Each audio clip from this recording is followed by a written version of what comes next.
항상 대한민국에 정확하고 빠른 소식을 알리기 위한 시스코크입니다.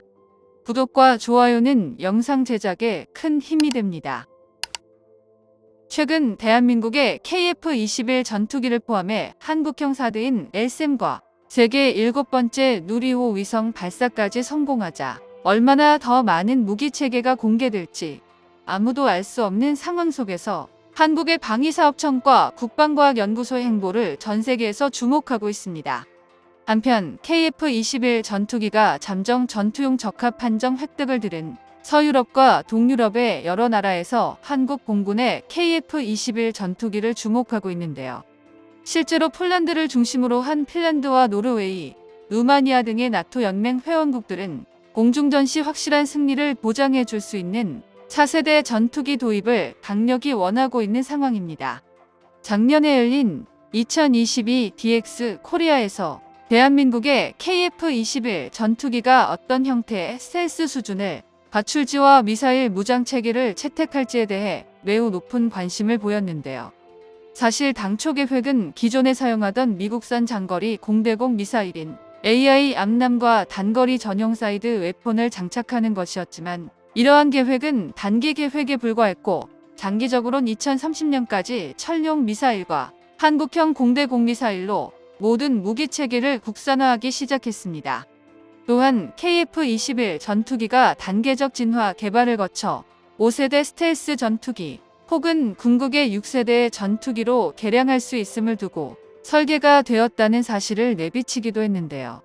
이건 결코 과장이 아닌 것이 올 초 KF-21 전투기 시제기들의 상호 복합 연계 비행을 보더라도 보람의 전투기의 확장성은 무궁무진하다는 것을 알 수 있습니다. 게다가 최근 KF-21 전투기의 공대공 미티어 미사일 분리 영상을 통해 본격적으로 다목적 전투기로서의 면모를 갖추게 되었는데요. KF-21 전투기에 국산 A사 레이더 및 항공 전자장비를 탑재하면서 국내 생산 부품들이나 기술력이 확장되면서 유럽 국가들의 태도도 싹 바꿨습니다. 왜냐하면 전투기의 신뢰성을 보장받으려면 가동률이 가장 먼저 언급되기 때문인데요. 즉, 국산화된 장비들이 많아질수록 부품과 정비성이 매우 수월해지기 때문에 이러한 전투기 가동률에서 압도적인 이점을 가질 수 있습니다. 동유럽의 불안정한 국제 정세 속에서 폴란드를 비롯해 유럽의 여러 국가들의 국제 안보 위험도가 굉장히 높아짐에 따라 국방비 역시 점차 증가되었는데요.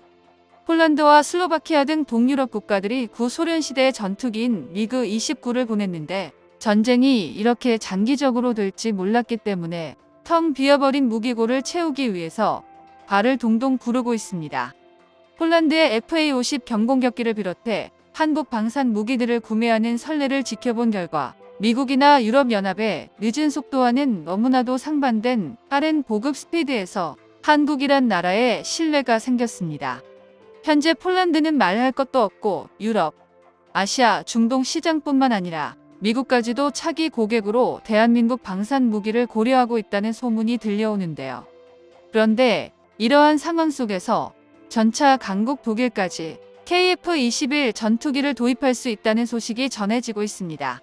현재 독일은 프랑스와 함께 6세대 전투기 개발 계획인 FCAS 프로젝트를 진행 중인데요.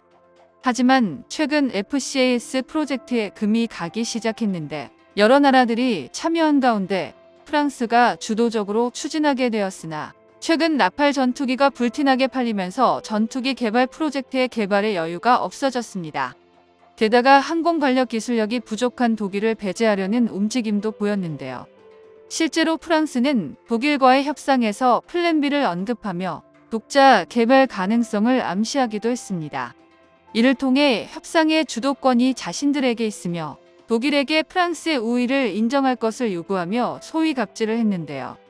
전문가들 또한 최첨단 전투기를 독자 개발할 역량이 없는 독일이 이미 라팔 수출로 항공기 실력을 입증한 프랑스에게 휘둘릴 수밖에 없다고 보고 있습니다. 이에 독일 정부에서는 FCAS에 대해 회의감을 느껴 미국산 F-35 전투기를 도입 검토하기 시작했는데요. 그러나 같은 시각 F-35가 연달아 추락사고를 일으키며 독일의 계획은 물거품으로 돌아갈 수밖에 없었습니다. 즉 F-35라는 선택지가 사라진 시점에서 독일이 한국의 KF-21 전투에게 방향을 돌릴 수밖에 없다는 것이 전문가들의 분석인데요. 게다가 지금 미국의 F-35 전투기를 구매하여 인도받을 시점이 2030년임을 감안한다면 KF-21 전투기의 1차 양산 물량이 2026년으로 독일에서 KF-21 전투기를 선택할 이유로는 충분해 보입니다. 현재 많은 나라들이 노후화된 전투기의 폐업과 동시에 새로운 차세대 전투기를 도입해야만 하는데 도입하기로 한 미국산 F-35가 연달아 성능 논란에 휩싸이면서 이대로 F-35를 도입해도 되는지에 대해 깊게 고민하기 시작했는데요. KF-21 전투기가 마침내 전투기로서 양산까지 돌입하고 완성을 눈앞에 둔 대한민국은 단시간에 미국산 무기를 대체할 유일한 대한 국가 중 하나가 되었습니다. 또한 일각에서는 대한민국에서 인도네시아 정부를 견제하기 위해서라도 호주에게 KF-21 전투기를 제안해야 한다는 분들이 많이 있는데요.